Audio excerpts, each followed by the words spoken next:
I'm Dennis Skupnicki, and I'm chairman of Michigan's World War I Centennial Commission. Before World War I, Michigan was an agricultural, forestry, and mining economy, and after World War I, they became a manufacturing and engineering economy.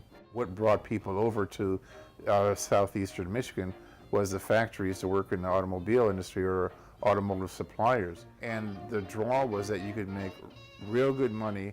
You didn't need an education. That's all you had to do was just have that will to work. You didn't even have to speak the language because Henry Ford would train people in the English language and also help you get citizenship.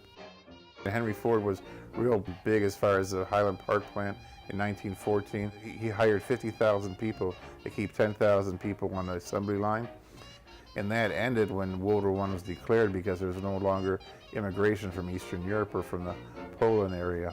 Before World War I, there was a large base of Eastern Europeans and southeastern Michigan, because they say there was no country of Poland. There were people that spoke the Polish language. People wanted to have an independent Poland.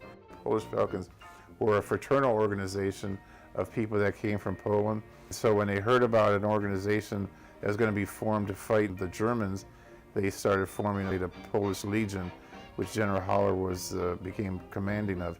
They recruited in the Midwest states of Ohio, Indiana, Illinois, Michigan, and Wisconsin, and they trained at Fort Niagara in Ontario.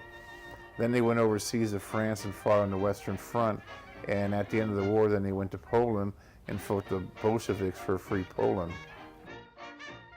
Well, the French Army provided the uniforms and equipment for Haller's Blue Army, and that's why they called them the Blue Army, because they were horizon blue, and that was the color of the French Army uniform.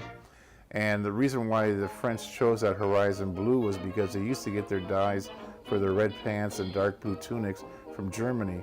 But once the war was declared on Germany, they could no longer get those dyes, and so they couldn't make those colors, and the only color they could make was a horizon blue. And really the only difference between a French soldier's uniform and a Polish soldier's uniform in the French Army was the buttons and then the different insignias on the shoulders and sometimes on the collar. On the shoulder there was a Polish eagle, and then usually the buttons had a Polish eagle on them too.